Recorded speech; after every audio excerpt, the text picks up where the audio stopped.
Hala, naingani na agpasong sa imong manok. Hala, delikado na nangabayulit naman na. So, good morning guys. So, karong adlaw mga idol. Tanawon natong mga manok dani nangabayulit ang kuan mga idol. Pasong mga idol. So, inungdan ana mga idol tungod na sa kainit sa panahon mga idol. Init kadyong panahon na murag na dehydrate na bitaw sila. So, kuha nga na sa tubig nga na mga idol nga bayulit ng kuan pasong. Tungod man gina sa kainit sa panahon. So, ato nang remedyohan dito mga idol. So, sa mga wapay catcher diya ang ilang drinker no kanang pohon bitaw na sila na magsaud sa tubig kung moagas. So, dapat na moinga na mga idol kay kung ting init magamit ra gyapon na ninyo mga idol. Kay kaning mga idol nga bayulit na agpasong kuangan dyan sila sa tubig tungod sa kainit sa panahon. So hinay mong mo agas ng anipol ana mga idol mo nang ipalit og catcher ana. So ana na to ibutang ang kuan ang tubig mora ni remedyo na to. Nagkuha ta diag ka ng plastic bottle nya gibuslutan ang ayang takob anya mo na yatang ipasirit sa ilang mga catcher para dito ra sila moinom. So balik-balikan na nato og kanang hatag para taman sa kanang di na sila mo inom bitaw kanang makainom na jud sila daghan. May laman ani mo kanang pakainom na sila daghan kay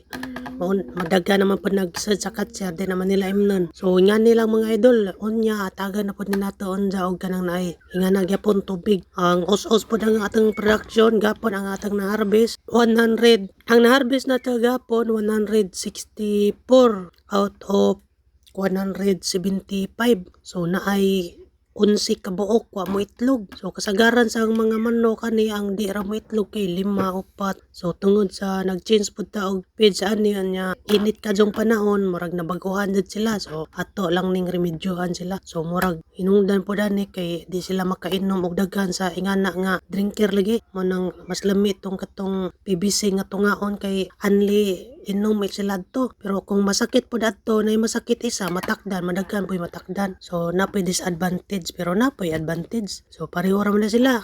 Bisagasa na nila na advantage na disadvantage. So man mga idol ato nang yan nga naon. So kaniya ning gibaylo kay naay naglodja dito na laos nagpasong o ning gipuli ning isa nga askil na makibutangan nagpasinti dito sa tumoy 2 ka kwarto mo nang gibaylo sila.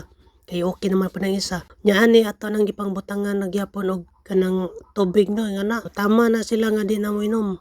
Kabalik-balik ta diag butang sa mga catcher nila. So, maro to mga idol kung naamoy manok nga bayulit og pasong kuwang ra nas tubig mga idol basta aske lang sila kung na bayulit og pasong kuwang nagtubig mo nang pangbutangig tubig na inyong catcher og ayaw pa hot di og tubig ang inyong drinker kay mo na isa sa rason nga mo ubos ang production sa itlog. Mara to mga idol daghang salamat sa inyong pagtanaw. So, like, follow and share, comment para sa sunod nga na mga ingani o unsay mga problema sa tong mga manok. Thank you mga idol.